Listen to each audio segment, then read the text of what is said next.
네, 네, 지금 16년 된 팬분들부터 많은 분들이 오늘 이 자리에 오셨을 텐데요. 영화 잘 보셨나요? 네. 네. 가슴이 먹먹해지는 그 마지막 장면을 마주하고 딱 불이 켜졌는데 지금부터는 굉장히 그 행복한 순간이 될 거라 믿어 의심치 않으면서 먼저 한번 두 분 이렇게 동시에 입장하셨는데 박수 한번 부탁드리겠습니다.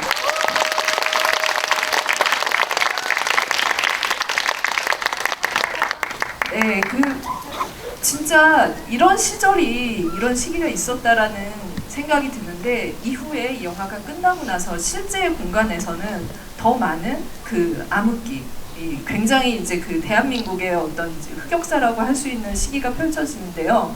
이 영화를 아마 굴러가게 하는 것은 그 악의 촉이 있었기 때문이라는 생각이 듭니다. 지금 전 지금 이제 스크린뿐만이 아니라 요즘에 이분이 너무 이제 휘둘림을 당하는 그런 느낌이 들었고, 제가 항상 봐왔던 유재명 배우는 너무나 선한 웃음을 가지고 계시고 굉장히 이렇게 지금 잠깐 웃으시는 그 웃음소리만 들으셔도 너무 인자한 느낌이 들잖아요. 그런데 이렇게 그 연기로 승화해서 악이란 어떤 것인지를 지금 스크린과 이 시리즈로 오가면서 보여주고 계십니다. 먼저 인사 말씀을 들어보도록 하겠습니다. 네, 안녕하세요. 천상극의 유재명입니다.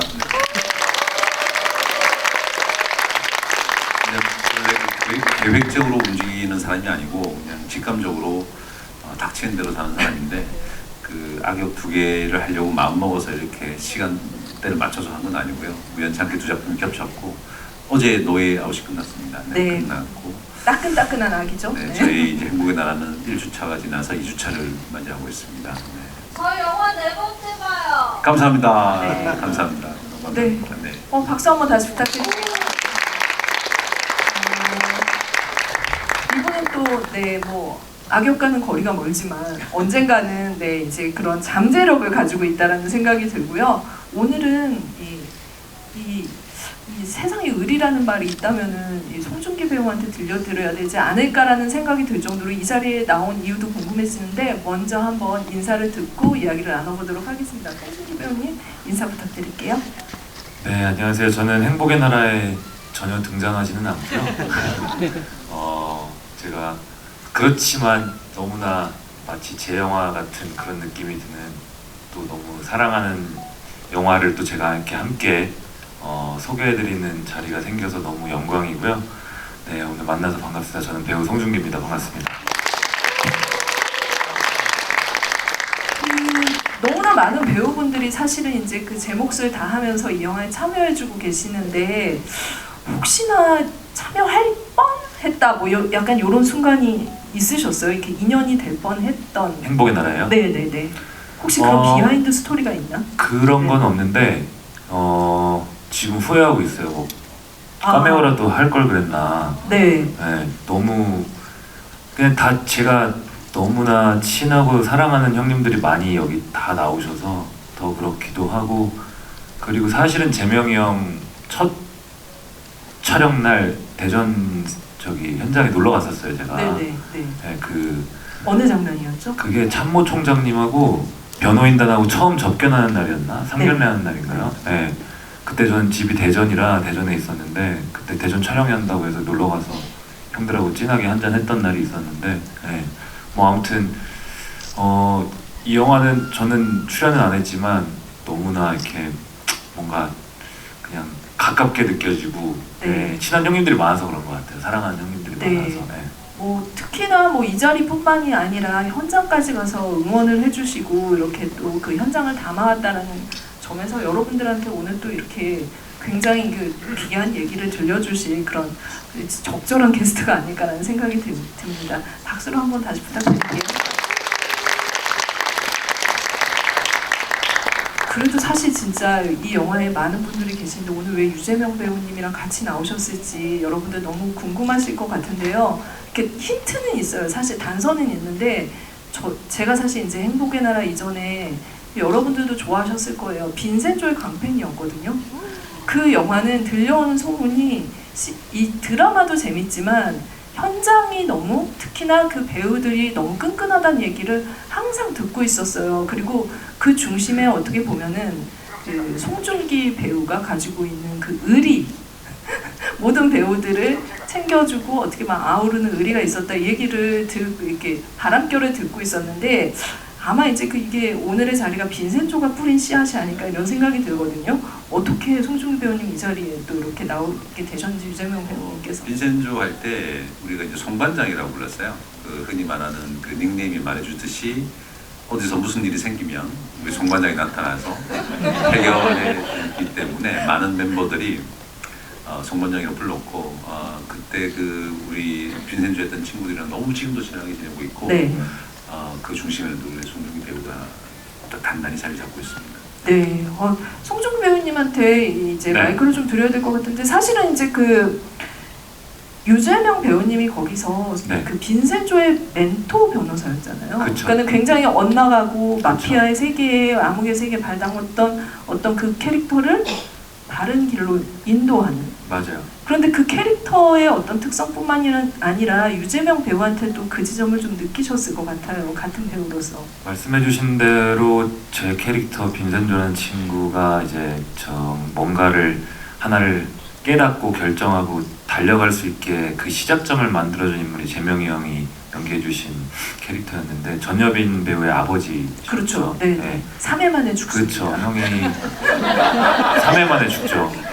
형님의 죽음을 시작으로 이 드라마가 휘몰아치기 시작했었는데 뭐 많이 인터뷰에서 얘기했었던 거라서 다들 알고 계시겠지만 재명이 형은 말씀해주신 대로 3회에 돌아가시는 굉장히 짧게 출연을 해주셨는데도 정식 출연한 배우들처럼 현장에서 항상 안 가셨어요. 너무 좋아서 네.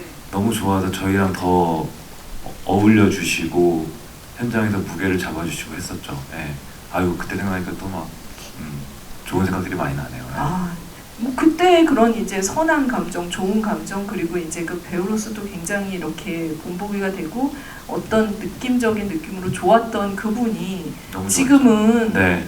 너무 요새 진짜 어떻게 보면 악랄한 그 모습들을 계속 끄집어내고 계시잖아요. 이게 또 아까 말씀하신 것처럼 네. 그 지금 현재 노웨이 아웃이라는 드라마가 또 네, 절찬리에 방영 중이고 끝났죠. 네네. 네. 지금 막 따끈따끈하게. 또 이번에는 형이 이번에 또 전상두라는 캐릭터를 저는 뭐 계속 형님이랑 같이 얘기 나누면서 다 알고 있었지만 그런데도 지금 센 인물이 겹치니까 좀 무섭긴 해. 아까 말씀하신 것처럼 지금 가만히 앉아 계신데도 좀 무서운 것도 있고 뭔가 나올 것 네, 같죠. 네, 네네네. 괜히 힘 빼고 있으니까 더 무서운 것 같기도 하고 네. 그런 잔상들이 있습니다. 네. 네. 그 연기를 너무 잘하셔서 그런 것 같아요.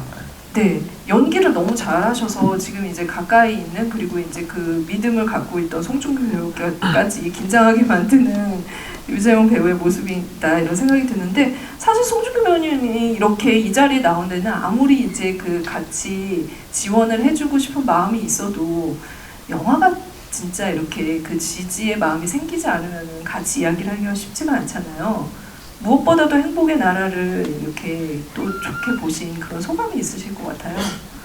우선 첫 번째로는 저는 시사회 날 재명이 형님이 초대해 주셔서 봤는데 첫 번째로는 질투날 정도로 모든 배우들이 연기를 다 너무 잘하셔서 같은 배우 입장에서 좀 질투날 정도로 와 정말 와 어떻게 이렇게 연기 잘하시는 분들을 다 이렇게 모아놨지 라는 생각이 제일 먼저 들었었고 그래서 너무 좋았고요. 개인적으로 배우 입장에서 관객 입장에서. 두 번째로는 정석이 형, 재명이 형, 선균이 형 뭐 모든 거기 나오신 다른 선배님들 다 친한 형님들이 많아서 또 더 가깝게 느껴지는 것도 있었고 또 세 번째로는 제가 너무 사랑하는 이제 선균이 형의 마지막 영화인데 이렇게 제 나름대로는 저만의 방식으로 또 이렇게 형을 떠나보내는 과정인 것 같아요. 또 애도하는 과정인 저만의 방법인 것 같기도 하고 그래서 그렇게 그런 개인적인 의미도 좀 있어서 네. 좀 저도 같이 참여하고 싶다는 생각이 들었던 것 같아요. 거의 이제 그 입체적으로 영화의 안팎에 이 안과 바깥 모두를 아우르면서 그 전혀 배우님께서 저는 지분도 없고요 네. 이 영화에. 네, 진심을 다해서 지분도 없고 네, 여러분들이 아무리 많이 보셔도 돌아가는 게 없다라는 말씀을 해주셨는데 그렇지만 심적으로 지지하고 싶은 영화가 나왔다 이런 마음 때문에 흔쾌히 이 자리까지 와주셨다는 생각이 드는데요. 그 정도로 어떻게 보면은 나도 이 영화의 그 일원이 되고 싶다라는 생각을 하셨을 텐데 정작 그 유재명 배우님께서는 이 영화를 처음에 이 역할 들어왔을 때 고사했다. 이 얘기 여러분들도 많이 들어보셨을 텐데 이 자리에서 배우님께 좀 그 얘기를 들어봐야 될 것 같아요. 보통 이런 역할이 들어오면은 왜 고민을 하시나요? 저는 너무 탐날 것 같다는 생각이 들거든요. 언제 그 기사를 통해서 그 얘기가 좀 많이 맞아요. 네. 소개됐는데 아주 뭐 단칼에 냉정하게 이렇게 탁뭐 이런 어떤 것은 아니고 아무래도 이제 실존 인물이 연상되는 전두환이라는 그 한국 현대사에서 가장 중요한 위치를 차지하는 독재자죠. 네, 독재자의 인물을 묘사한 어떤 인물이기 때문에 고민이 되는 지점이 있었고 그 영화를 보시면 알겠지만 영화에서 전상두란 인물이 나중에 제가 말하고 싶은 부분이 있는데 어떻게 보면 메인 캐릭터이긴 하지만 다른 인물들에 비해서 그 사람이 왜 어떻게 어떤 방식으로 정권을 장악해서 신군부 세력이 12.12를 일으키는지에 대한 얘기가 많이 소개가 되어 있진 않아요. 그래서 배우 입장에서는 조금 안개 속에 있었던 것 같아요. 나에게 주어진 역할이 이 인물을 표현하는 데 있어서 어느 정도의 어떤 기본적인 것들이 좀 포함이 됐을 때 자신 있게 밀고 나가는 용기가 생기는데 그때 처음 읽었을 때는 조금 안개 속에 있는 듯한 느낌이었고 이후에 나한테 주어진 역할은 이러이러한 어떤 부분이 있구나라는 걸 직감적으로 알게 되고 또 용기를 내게 됐죠. 그래서 제가 표현하고 싶은 전상두는 전면에 나서서 이야기를 끌고 가거나 이야기의 어떤 그런 연결고리들을 파괴시키거나 드라마틱한 전개를 이끌어내는 그런 인물이 아님을 연기하고 싶었던 것 같아요. 네. 아마 이제 그 새로운 전상두의 탄생이라는 생각이 들 정도로 지금 전면에 있지 않는데 모든 것을 움직이고 있는 어떤 세력을 본 것 같은 느낌을 받았거든요. 저도 그래서 전 약간 좀 이제 약간 이게 동물 비한가요? 제가 여러 이 동물들을 생각을 해봤어요. 이 행복의 나라의 전상두는 어떤 동물과 비교가 될까 했는데 뱀 같다는 표현이 좀 많이 정말 뱀 같은. 그러니까 너무 이렇게 등장하는 순간 주변을 굉장히 서늘하게 할 것 같은. 그러니까 굉장히 뜨거운 에너지로 뭔가 폭주해서 모든 사람들을 이렇게 열기로 끌어들이기보다는 보는 순간 정말 피하고 싶다 이런 느낌이 들게 하는 인물이었고 어떻게 보면은 한국 영화계에서는 가장 사실적이고 탐나는 빌런 캐릭터일 수 있거든요. 그 모습을 또 하나 새롭게 만들어냈다는 생각이 들었습니다. 아마 이제 이런 역할이 들어오면은 유재명 배우님께서는 이제 그 고민들을 했던 지점들이 이제 여러분들께 설명을 해주셨는데 송중기 배우님한테도 좀 물어봐야 될 것 같지 않아요? 네. 사실 그 전상두 역할이 네. 배우님에게 갔다. 저요? 네. 와우. 저에게. 역대급 전상도가 나왔어요. 사실 상상해 볼 수 있을 것 같지 않아요? 네. 방금 오늘 와주신 관객분들께서 웃으셨잖아요. 저는 이게 답인 것 같아요. 하지 말라는 뜻인 것 같습니다. 저에게 들어오지도 않을 것 같고. 아 진짜 반대예요? 반대? 아니요. 진짜요? 근데 배우로서 만약에 진짜로 그런 제안이 들어왔다 그러면 솔직히 고민 많이 할 것 같아요. 네, 네. 배우로서는 또 표현하고 싶은 또 야망도 있으니까 욕심도 있고 그러니까 쉽지 않은 결정일 것 같은데 상상은 안 되네요. 뭐가 제일 걱정되실 것 같으세요? 머리죠, 저 기억나는 게 제가 아까 형 촬영할 때 첫 촬영 날 놀러 갔다 그랬잖아요. 네. 그때 보신 거죠? 아직도 기억나요. 네. 그 전에도 형 이제 머리 자르셔야 되고 스타일링 하셔야 된다고 막 그런 얘기도 술 먹으면서 했었는데 알고 있음에도 불구하고 그때 그 대전에 있는 그 현장에 갔을 때 형 안녕하세요 저 왔습니다 하고 인사를 하는데 왔어 하는데 그냥 무서웠어요. 우와 그게 배우가 확실히 그걸 딱 옷을 갖춰 입으면 제대로 네. 그 에너지가 섬뜩하더라고요. 네. 그리고 그날 우리 술 먹으면서 그런 얘기 했었잖아요. 그게 참 딱 배우가 딱 갖춰 입고 나왔을 때 그 에너지는 네. 갑자기 궁금한데 그 송중기 배우님은 삭발을 하신 적 있어요? 작품에서도? 아니 없어요. 어, 없어요. 되게 못 씻을 것 같아요, 그죠? 그쵸? 아니, 근데 네. 별로 저는 그 비교당하고 싶지 않아요. 거의 황정민 형님이 한번 하셨고 재명이 형이 하셨고 너무 갑자기 확 그게 크지 않아요? 아닌 것 같아요.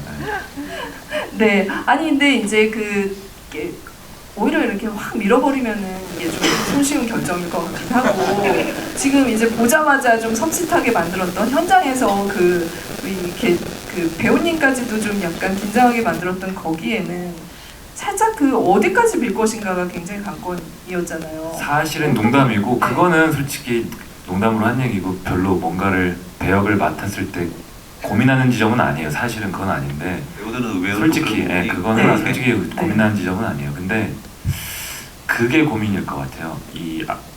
형도 그러셨을 것 같고 너무 실존 흥미진진하다. 인물을 네. 막 해야 된다는 부담감이 이게 가장 큰 고민거리지 않을까. 내가 할 수 있을까? 이 부담감을 맡을 수 있을까? 그게 그런 지점에서 저는 유재명 선배님이나 황정민 선배님이나 두 분 다 그런 선택을 하신 지점을 존경하는 부분도 진심으로 있고요. 저는 그게 가장 고민일 것 같아요. 부담감. 네.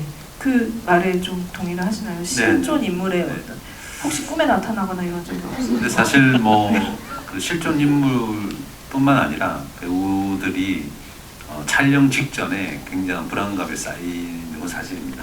일종의 직업병인데 내가 이 역을 잘 해낼 수 있을까? 혹시나 민폐가 되진 않을까라는 그 직업이 주는 어떤 압박감이 있어요. 누구나 다 각자의 방식으로 그걸 가지고 또 각자의 방식으로 그걸 해결하는데 저 역시 습관적으로 또 루틴처럼 그 불안감의 지점이 좀 있었고 특히나 전상두라는 인물 때문에 더 큰 부분이 좀 있었죠. 네. 아마 이제 그 인물이 실존 인물이기도 하지만 사실은 이제 전무후무한 어떤 이제 강한 부정의 기운을 품기 때문에 매력적이기도 하면서 이걸 어떻게 그릴 것인가에 대한 고민이 더 커지지 않나 이런 생각이 들어요. 그러니까 그냥 악의 어떤 모습만 보여주면 입체적으로 보여지기가 굉장히 힘들잖아요. 그런데 이걸 어떻게 해석하느냐에 따라서 다른 인물이 나올 수 있기 때문에 그 부분은 이제 배우들이 연기를 할 때도 굉장히 고민하는 지점이지 않을까? 이거는 이제 송중기 배우님도 이제 연기를 하면서 많이 고민하시는 부분일 것 같아요. 어떤 게요? 어떤 이제 입체적인 인물을 만들기 위해서 어떤 고민들을 좀 하고 어떻게 살을 붙여 나갈 것인지. 그쵸. 그게 항상 제일 고민거리죠. 어떻게 잘 보여야 되니까 또 이 작품에 도움되게 만들어야 되니까 그 입체적인 걸 어떻게 채울 수 있을까가 항상 고민이고 저는 최근에는 그런 고민이 가장 컸던 제 작품은 화란이라는 영화였던 것 같고 네. 네. 악역을 해본 적은 없지만 거기서 약간 빌런 캐릭터였어서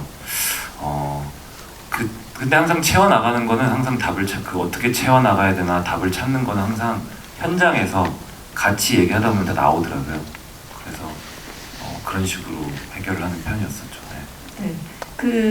배우님께 사실 이제 이 전상도로 대변되는 상징적인 인물이 실존 인물이 아까 말씀하셨듯이 있고 그랬을 때 이제 좀 서울의 봄이라는 작품이 먼저 나왔기 때문에 촬영 시기는 겹치지 않고 어떻게 보면은 이제 좀 달랐음에도 불구하고 보고 나서 이제 내가 표현했던 것과 이런 부분이 해석이 달랐겠구나 이런 생각들을 또 많이 하셨을 것 같거든요. 네.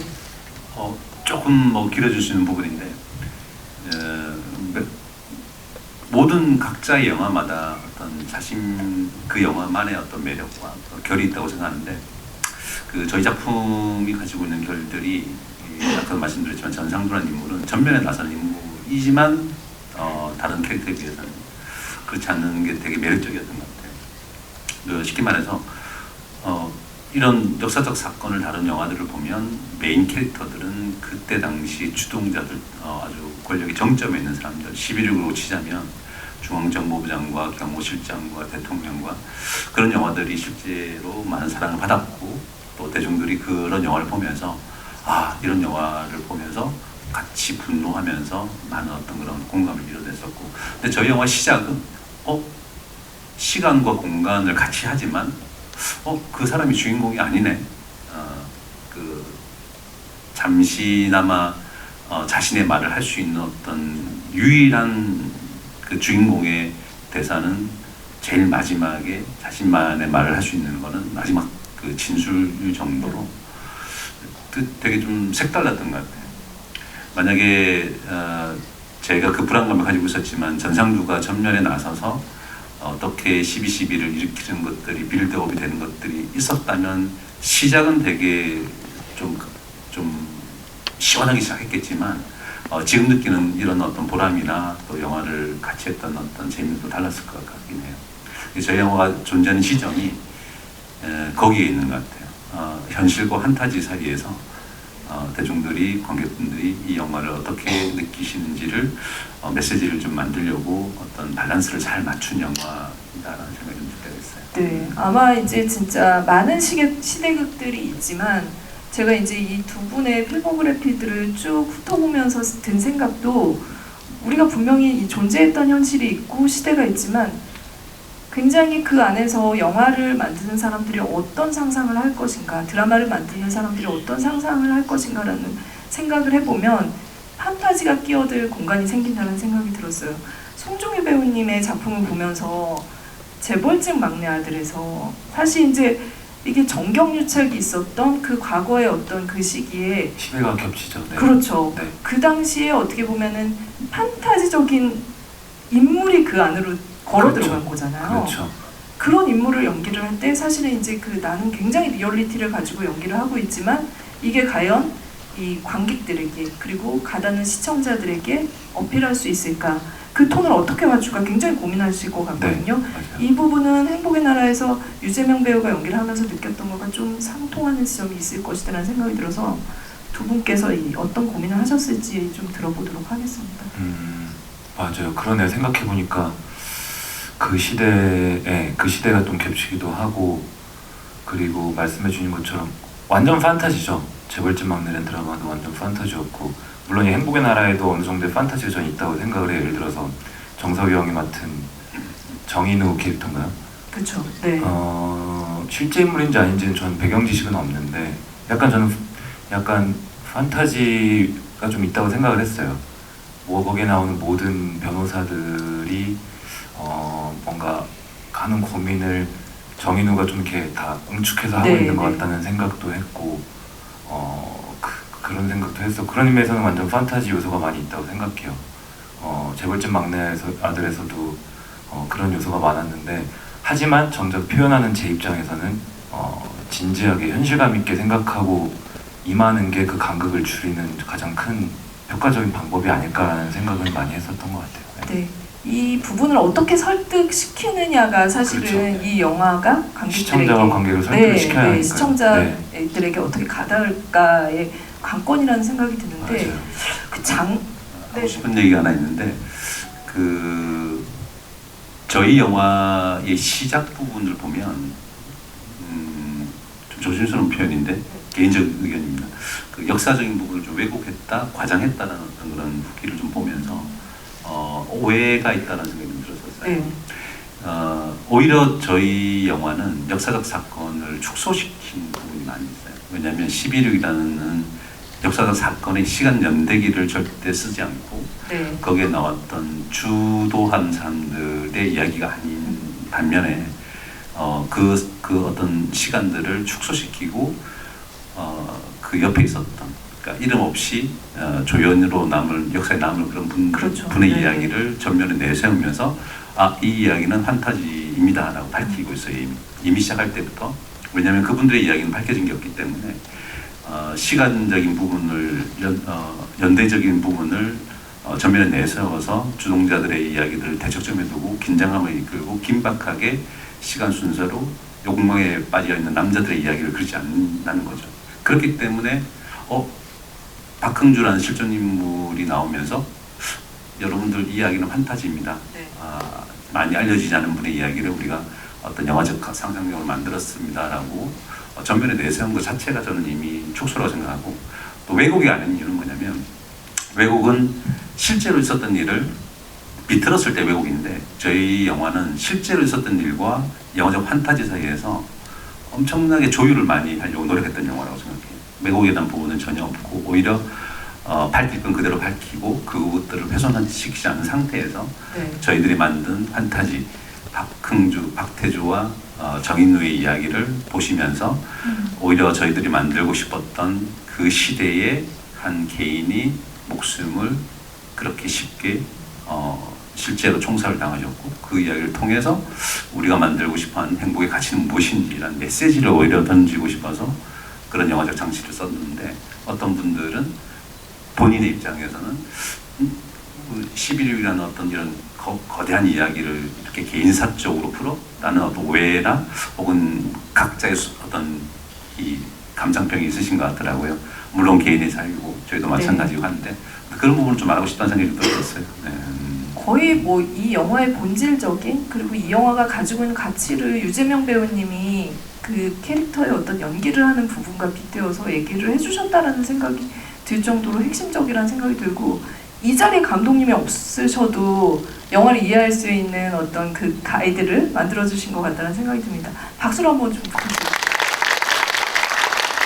영화를 보시고 나서도 이제 저희는 말들이 또 영향을 끼칠까 좀 걱정되긴 하는데 네. 각자의 의견, 개인의 의견들은 다 소중하고 마음껏 네. 표현하시되 그 부분은 좀 걸렸다는 말씀이니까. 이미 익히 알려져 있는 인물들을 대상으로 캐릭터화해서 그것들을 가지고 이 영화를 밀고 나갔다면은 굉장히 액션 중심의 사건 중심의 영화가 됐을 것 같아요. 그런데 약간의 시선을 비틈으로 인해서 이들이 그런 전면전을 펼치기에 어떤 이제 그 뒤에는 어떤 사람들의 열망이 있었고 때로는 이제 야망이 있는 사람도 있고 때로는 그걸 저지하려는 사람들도 있었는지 그런 그 디테일한 결들을 행복의 나라가 보여주고 있는 게 아닌가 생각이 듭니다.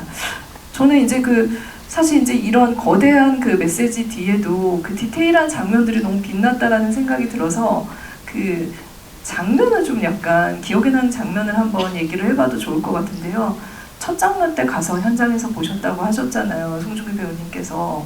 근데 그때 이제 좀 무서웠다라는 생각이 들었는데 오늘 영화 이제 그 시사 때 영화 보시고 나서는 좀 어떤 장면이 인상적이셨는지. 우선 재명이 형이 나오셨던 장면에 대해서 먼저 말씀드리면 저는 그랬던 솔직하게 말씀드리면 이 영화에 어떻게 보면은 보신 분들께서 모두가 거의 다 하이라이트라고 생각하는 장면이 아마 골프장 씬이라고 저는 생각을 하는데 그렇죠. 그리고 네.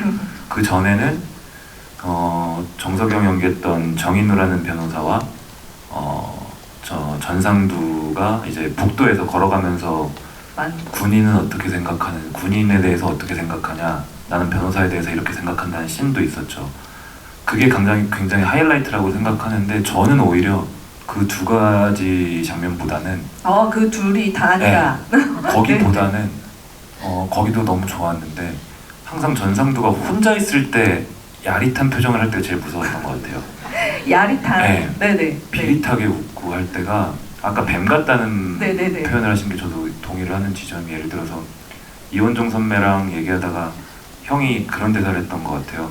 요즘에 좀 가깝게서 계실 때는 군인들이 좀 이러지 않았었습니다. 요즘에 좀 물러 터졌다는 얘기가 많이 들립니다 하고 참모총장이 뭐라고 하고 카메라로 이제 프레임 아웃 하시는 게 있는데 그때 형의 표정이랑 또 형이 뒤에서 되게 굉장히 좁은 공간에서 헤드폰으로 재판을 듣고 있는 장면이나 이런 혼자 있을 때 장면들이 아니면은 변호사들하고 처음 접견하는 날 형이 막 일어나서 뭔 얘기를 하려고 하는데 전장군 좀 짧게 하지 했을 때 형이 갑자기 참모총장을 쳐다보는 표정 이런 것들이 저는 제일 셌던 것 같아요, 인상이.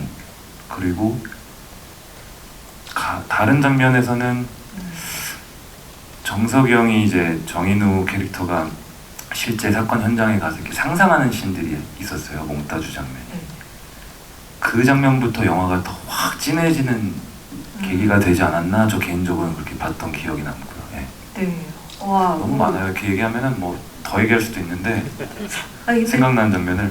확실히 그 송중기 배우님이 그 디테일하게 영화를 보시면서 우리가 또 그러니까 보통 이제 저도 이제 그 관객의 한 명으로서 영화를 보면서 굉장히 강렬한 이 장면들이나 이 얼굴의 어떤 움직임, 근육의 움직임 이런 것들을 더 이제 그 주의 깊게 보고 잔상이 남는다는 생각이 맞아요. 드는데 배우님은 더 많은 것들을 보고 있다는 생각이 듭니다.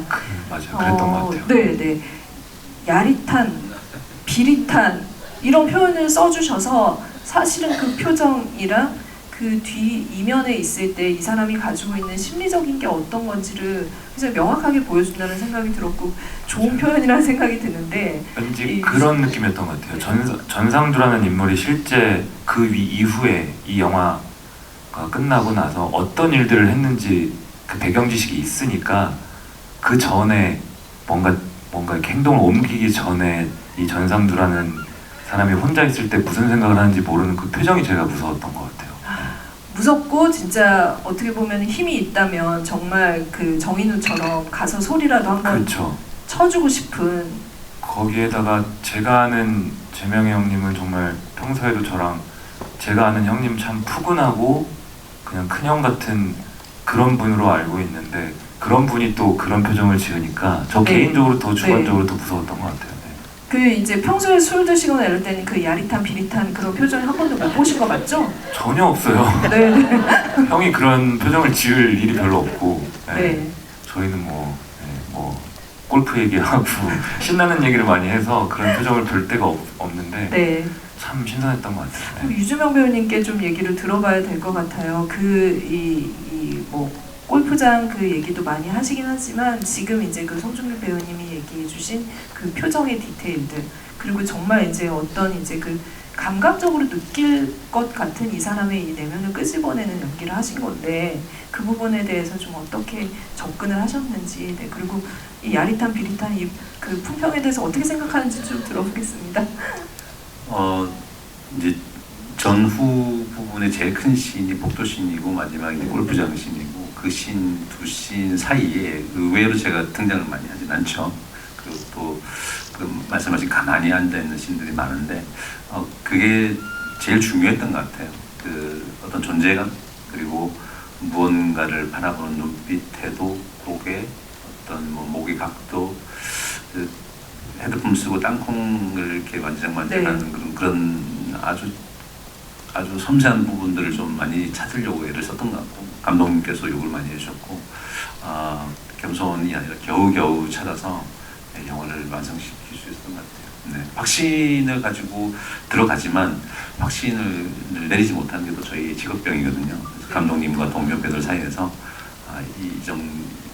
이 정도의 어떤 느낌이면 충분히 가능하다는 겨우 안심하고 네. 다음 또 촬영하고 하여튼 그랬던 것 같아요. 네, 그 송중기 배우님의 품평에 대해서는 또 어떻게 좀 생각을 하시는지 비릿하다. 제대로 찾아낸 거 네. 맞나요? 네, 뭐 칭찬이라고 듣고 있습니다. 네, 알겠습니다. 제대로 보신 것 같습니다. 요거는 송중기 배우님께 박수를 한번 드리도록 하겠습니다. 아니, 근데 아까 이제 전상두 캐릭터를 해보시면 어떻겠냐고 송중기 배우님 네. 넌지시 여쭤보긴 했지만 사실 이 영화에서 그 많은 캐릭터들이 있잖아요. 네. 혹시 유재명 배우님이랑 같이 출연하신다면 또 이 질문을 드릴게요. 그 다른 역할은 좀 이 영화에서 네. 와 제가 할 수 있을지는 모르겠지만 내공이 약해서 누굴 대답할지 너무 궁금해요. 그런 것 인상 깊었던 캐릭터들을 얘기하는 게 맞는 것 같아요. 네. 전상두의 부관으로 나왔던 김재철 선배님이 김재철 배우님, 네네. 연기해 주셨던 그 마지막에 이제 정석이 형을 때릴 때 그 표정이랑 전상두 옆에 계속 서서 왜 참모총장 옆에는 박훈 네. 선배님이 훈이 형이 서 계시고 김재철 선배님은 이제 형 옆에 서 계시는데 가만히 볼 때 그 표정부터 살기가 느껴졌었는데 마지막 골프장 씬에서 김재철 선배님이 막 할 때는 진짜 막 소름이 돋더라고요. 무서워서. 그 캐릭터가 매력 있어서 만약에 제가 뭐 하나를 할 수 있다면 할 수 있을지 모르겠지만 그 캐릭터를 하고 싶을 것 같아요. 네. 네. 네. 뭐 김재철 배우님이 좀 긴장하시긴 하시겠지만 한번 이렇게 대입해서 여러분들도 상상해 보면 좀 죄송합니다. 네. 네네네. 네. 배우님의 활약을 기원을 하면서 어쨌든 송중기 배우님의 그 하수인, 그죠? 하수인이죠. 폭력을 행사하는. 그러니까 사실은 전상두가 그렇게 악을 직접적으로 보여주지 않고 땅콩을 이렇게 까면서 뭔가 이렇게 숨기고 있을 수 있는 거는 실질적으로 폭력을 행사하는 그런 역할들이 주변에 있었기 때문인데, 그런 부분들이 그 송중 배우님이 말씀하신 것처럼 여러 캐릭터에 의해서 완성이 됐다는 생각이 듭니다. 저희가 이제 그 뭐 명장면까지, 그리고 송중기 배우님의 야심까지 한번 들어보는 시간을 가졌는데요. 지금 또 관객분들도 너무 궁금해하시는 질문들이 많을 것 같아서 마이크를 좀 드릴게요. 그리고 마이크를 드리기 전에 좀 부르짖히기 위해서 말씀을 드리자면, 저희 배우님 두 분께서 들어오시기 전에 사인을 하셨어요. 네, 여기 포토카드에 사인을 하셨는데, 이거 진짜 가지시면 너무 좋을 것 같다는 생각이 드는 게, 보통 네이크로바잖아요. 이게 세입이에요. 여러분, 세입의 꽃말이 뭔지 아세요? 다 아시네요. 아시네요. 네, 행복을 드립니다. 그러면은 저희 지금부터 손을 그러니까요. 들어주시면은 마이크를 드리겠습니다. 네. 송중기 배우님, 네, 이렇게 네. 카드를 드셨는데 예. 한 분, 네. 손을 앞에 이렇게 하는데 두 번째 줄. 네. 네, 네. 잠시만요. 마이크 드릴게요. 감사합니다. 네. 감사합니다. 아유, 감사합니다. 아유, 친절하시네요. 안녕하세요. 네, 잘 나오죠? 네, 잘 나와요. 질문하면 되나요? 네네, 편하게. 아까 유재명 배우님께서 행복의 가치에 대해서 말씀해 주셨는데, 유재명 배우님이 말씀하신 행복의 가치는 무엇인지 궁금합니다. 거대한 질문이 하나 나왔습니다. 네. 너무 좋은 질문이네요. 네. 사실 저희도 영화 소개하면서 무대 인사 다니면서 이 객석에 있는 분들에게 행복하시라고 계속 이제 말씀을 드리고 있어요. 근데 그러고 나서 집에 가는 길에 이렇게 저기 편의점에 들러서 맥주 한 캔을 사고 올라가는 길에 네. 저도 갑자기 그런 생각이 들었어요. 행복이라는 단어를 이렇게 많이 쓰는데, 저도 당연히 지금보다 좀 젊었을 때는 행복하고 싶단 말을 많이 쓰고 다녔고 했는데, 저희 영화에 보면 박태주의 두 딸이 정인우에게 이렇게 귤을 하나 건네는 씬이 있잖아요. 네. 저는 시사할 때 그걸 보고 많이 울었어요. 근데 지금도 좀 울컥한데, 그 애한테는 그 귤이 엄청 큰 거인 것 같아요. 저희 애기도 귤 하나 달라면 절대 안 주거든요. 네. 몰래 뒤에서 하나를 제가 냉장고에서 꺼내 먹지 않는 이상 혼자 다 먹고 싶어요. 그 애기들한테는 그 귤이 세상 어떤 것보다 더 큰 것 같아요. 근데 그거를 쥐어주면서 자기가 할 수 있는 모든 것을 주는 거죠. 근데 밖에서 볼 땐 되게 작은 것 같아요. 그래서 어떤 그런 것들이 좀 교차가 되면서 울컥하고, 지금도 좀 울컥한데, 왜냐면 이제 그게 성균이라는 배우에게 또 전달되면서, 지금 현재의 저는 최근에 너무 일도 많고 너무 바쁘게 살다 보니 소중한 사람들한테 뭔가를 잘 주지 못했던 것 같아요. 근데 계속 큰 거를 줘야 된다고 생각했는데 그렇지 않았던 것 같아요. 오히려 내가 할 수 있는 진심 어린 작은 것 하나를 주지 못했구나. 그게 말 한마디일 수 있고, 위로 한마디나 문자 한 통이든, 제가 생각하는 요즘의 행복의 가치는 서로 마음을 작은 것이라도 나눌 수 있는 어떤 그런 노력, 그런 어떤 최선의 의지들이 있는 삶을 사는 게 가장 행복한 삶인 것 같다. 너무 큰 것에 정신없이 휩쓸리지 않고 소중한 것들을 지키려고 애를 쓰는 그런 태도를 가진 삶이 현재로서는 좀 행복한 삶이지 않나, 이번 영화를 통해서 배운 것 같아요. 이렇게 객석에서 관객분들 만나는 게 이렇게 행복하고 소중한지를 잘 몰랐었던 것 같아요. 그래서 그런 부분에서. 네, 박수 한번 부탁드리겠습니다. 굉장히 이제 그 한국 현대사 11.6과 12.12 어떤 그 사이에 그 존재하고 있는 여러 그 인물들의 이야기 안에 지금 그 작은 귤 하나의 그 가치가 영화 안에 분명히 들어있다는 생각이 드는데, 그걸 보고 우리만 또 깨달음을 갖는 게 아니라 배우님께서도 또 이렇게 약간 이렇게 한 발짝 움직이는 그런 그 심리적인 그 체험을 하셨다고 하니까 굉장히 좀 뭉클해지는 기분이 듭니다. 송중기 배우님께도 행복 여쭤봐야겠죠? 네. 너무 좋은 질문 해줘서 감사드리고, 사실 그 어떻게 사는 게 행복한가, 그리고 행복이 뭔가라는 이 화두는 뭐 항상 누구나 갖고 있는 중요한 화두겠지만, 사실 저 개인적으로는 사랑하는 성균이 형이 곁을 떠나고 나서 저한테 가장 큰 화두가 된 단어인 것 같아요. 항상 매일 그런 생각을 하는 것 같기도 하고, 제가 요즘에 가장 많이 드는 생각은 무언가를 하든 간에 혼자이기보다는 사랑하는 사람들과 함께 하는 것 자체가 그냥 행복 아닐까. 그래서 저는 지금도 제가 너무 사랑하는 사람들이 많이 있는, 저는 전혀 뭐 출연도 하지 않은 영화지만 이렇게 재명이 형이랑 관객분들과 GV하는 요것도 너무나 행복하고요. 함께 하는 것 자체가 요즘에는 가장, 그게 가족이 됐든 친구가 됐든 혼자가 아닌 함께 하는 게 가장 요즘에는 행복이라는 생각이 많이 듭니다. 네, 가장 든든하고요. 네. 와, 네, 박수 좀 부탁드릴게요.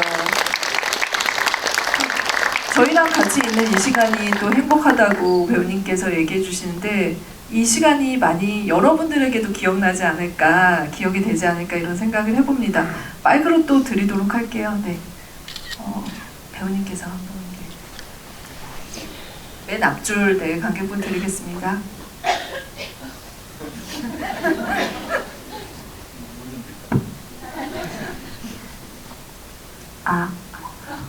네, 괜찮으시죠? 네. 네.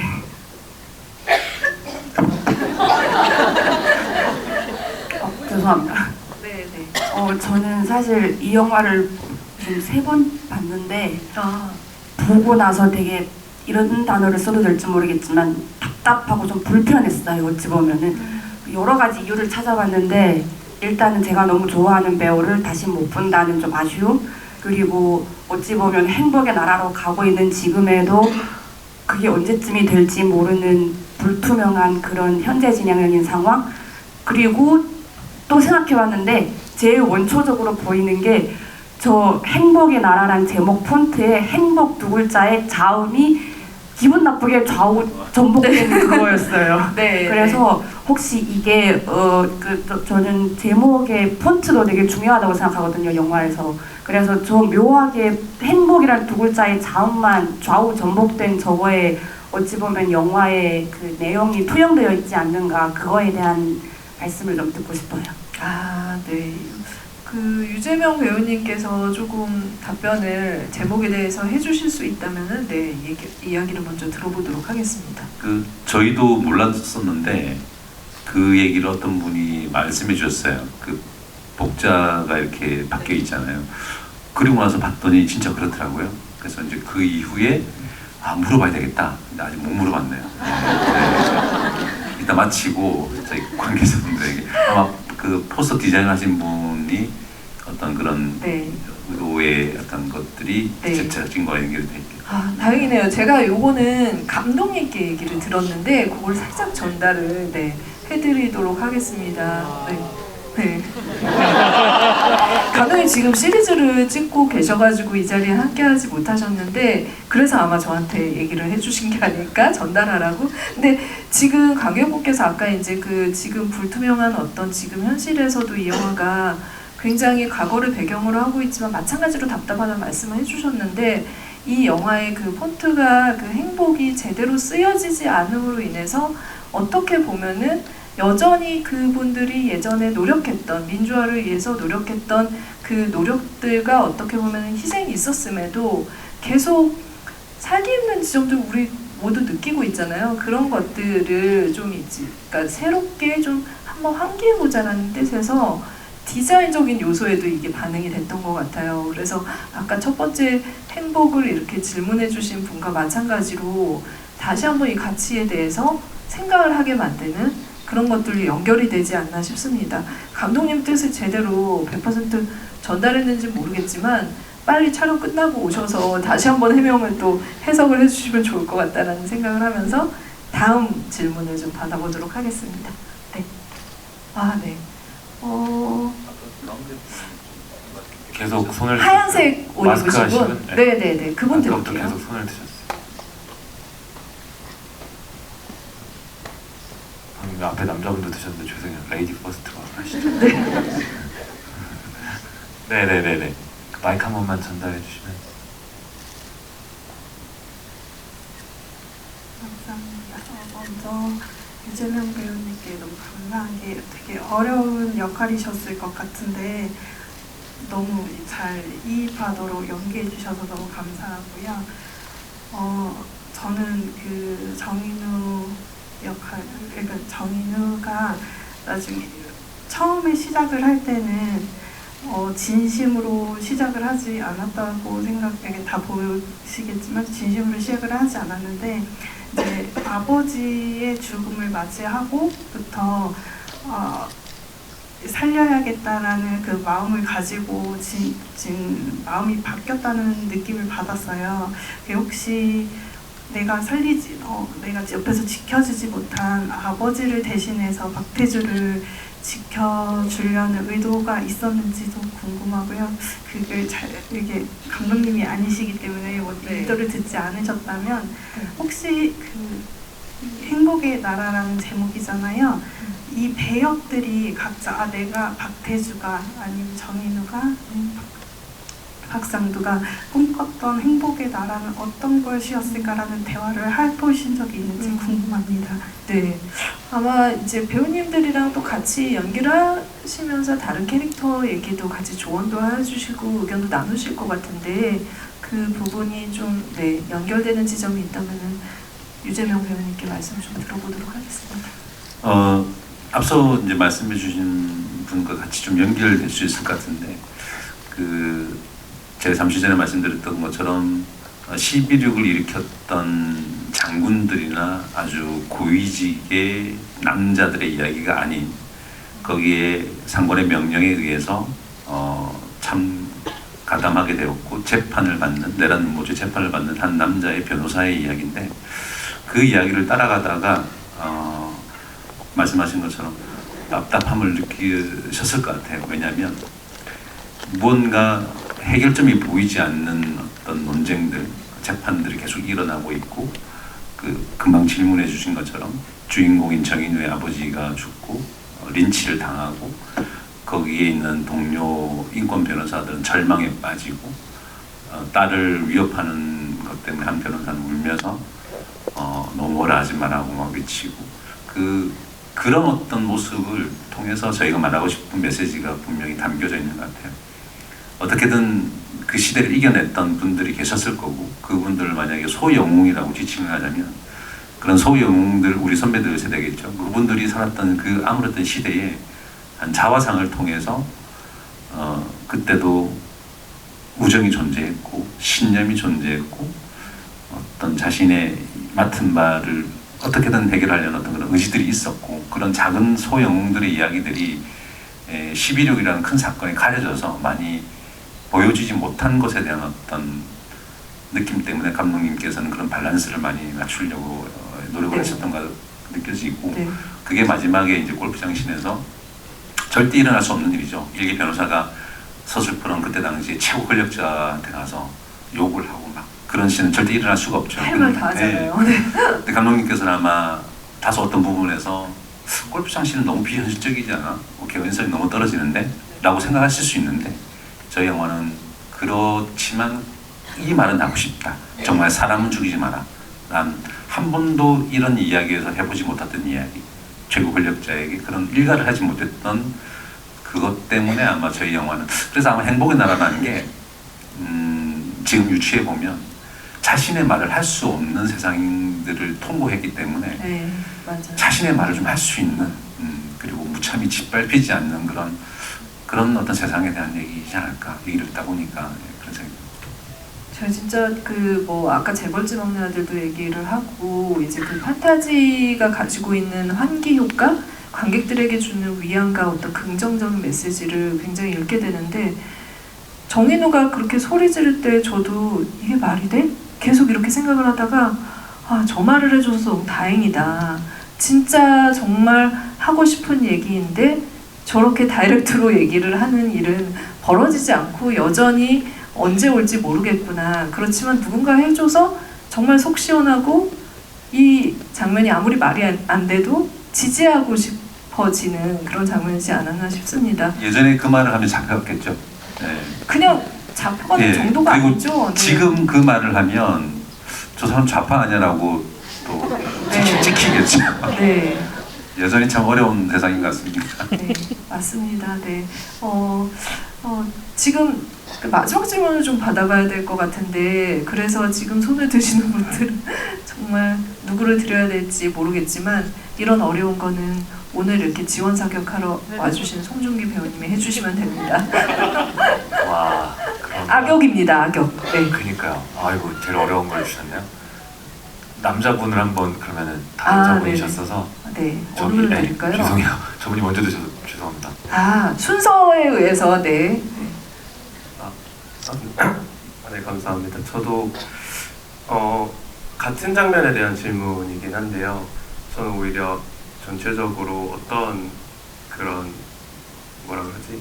구도로 봤냐면 명령에 따를 수밖에 없는 군인의 관점이랑 또 어쩌면 그냥 이기기 위해서 뭐든지 할 수 있는 그런 변호사?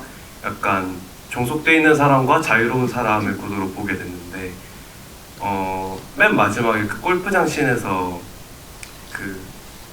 죄송해요, 제가 이름이 기억이 안 나요. 그 부관이 때리고 맨 마지막에 좌양 좌하면 하는 거고 우양 우하면 하는 거야 라는 대사를 하잖아요. 근데 영화 보면서 그 대사가 그 위치에 왜 들어갔지라는 생각을 하면서 뭔가 그 앞에 저 이제 이성균 배우님이 연기하신 그 캐릭터도 명령에 따를 수밖에 없었던 그 상황이랑 뭔가 연결시키고 있다라는 생각을 저는 했는데, 혹시 이 장면에 대해서는 어떻게 생각하시는지랑 또 감독님이 아니시니까 만약 배우님들께서 그 캐릭터를 연기하셨다면 그 대사를 어떻게 해석하셨을지 그게 궁금했습니다. 이 영화 속 인물들의 어떤 군부 시절의 어떤 것들을 캐릭터를 굉장히 같이 엮어서 또 이렇게 비교해 볼 수 있는 그런 질문을 해주셨는데, 배우님의 답변을 먼저 들어보도록 하겠습니다. 네, 제가 이제 킹메이크에서 김영삼 대통령을 한 적이 있었어요. 그래서 그 분의 영상들을 좀 찾아본 적이 있는데, 김영삼 대통령께서 가택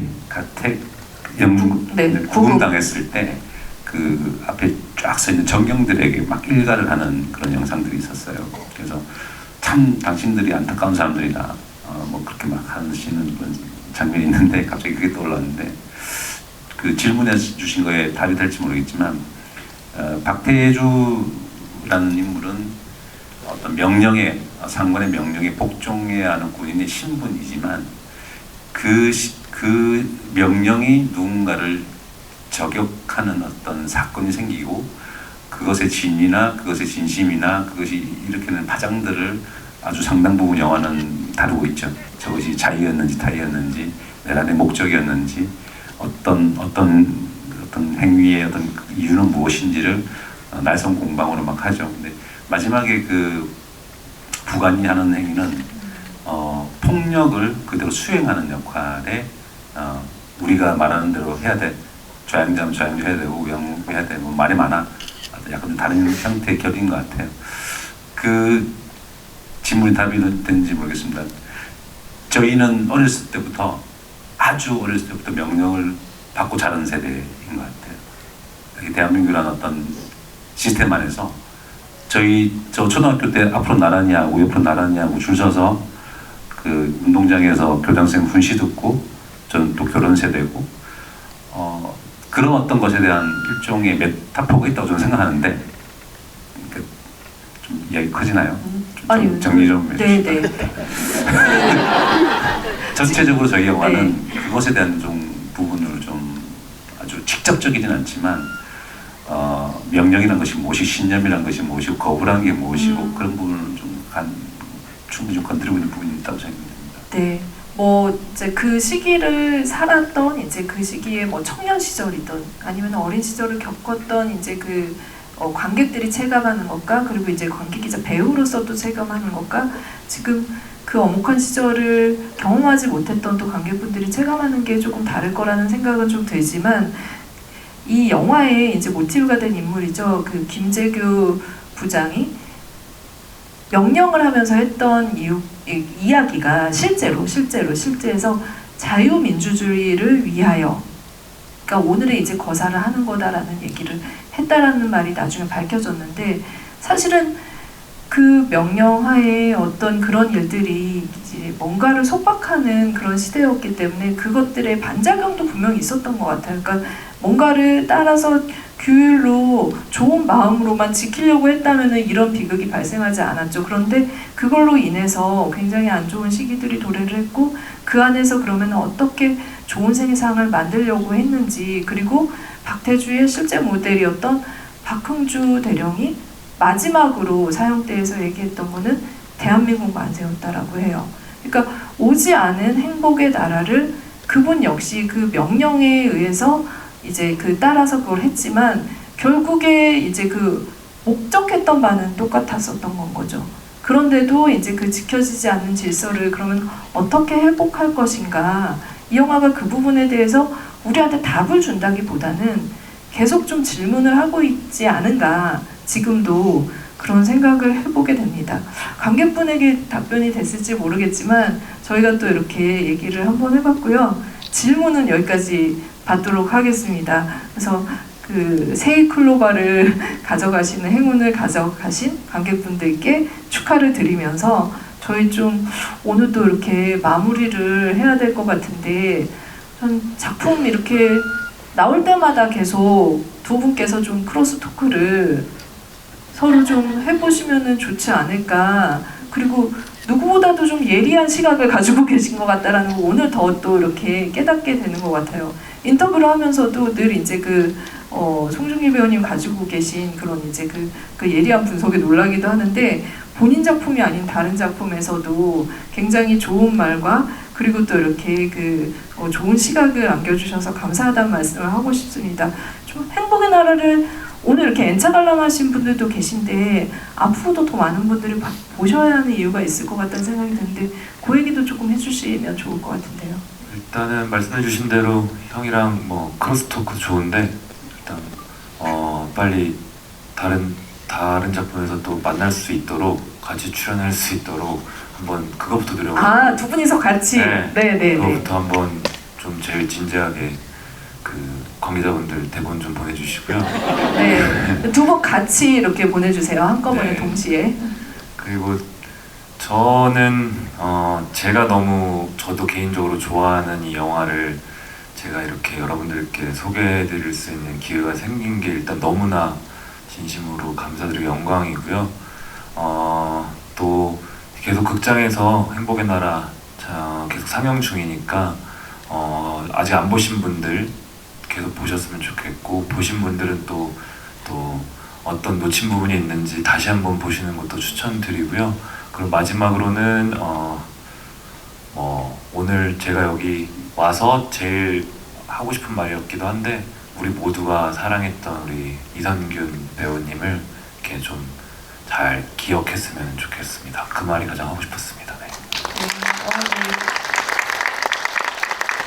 지금 박수는 또 이렇게 송중기 배우님뿐만이 아니라 지금 자리에 안 계신 이성균 배우님에 대한 여러분들의 또 이렇게 박수라고 생각을 하면서, 또 지금 유재명 배우님께도 이 정도로 이제 또 이렇게 지원 사격을 해주셨으니까 여기서 좀 공약을 하나 하고 가는 게 좋겠죠. 다음 작품 송중기 배우님의 신작에 대해서 어떻게 해주실 건지. 당연히 같이 해야죠. 네. 보고타는 영화가 개봉을 할 것 네, 같아요. 같이 얼마 안 남았죠? 해야죠. 네네. 제가 N차 관람해서 아주 예리하고 아주 네. 질문들도 하면서 네. 꼭 같이 하겠습니다. 네. 마지막으로 한 말씀, 또 배우님께서도 또 이렇게 많이 오셨지만 또 이 영화를 봐야 되는 이유에 대해서 한 말씀 해주시면 좋을 것 같아요. 네. 네, 뭐 일단 늦은 시간 너무 감사드리고, 아까 잠시 말씀드렸는데 사실 배우들은 연기를 하고 작품을 찍고 마무리를 하고 이렇게 오픈이 될 때 굉장히 떨리고 설레이고 긴장도 되고, 대중들이 어떻게 봐주실까, 또 우리가 말하고 싶은 게 잘 전달될까. 사실 간이 이렇게 새가슴들이에요. 조마조마하고 걱정도 많고.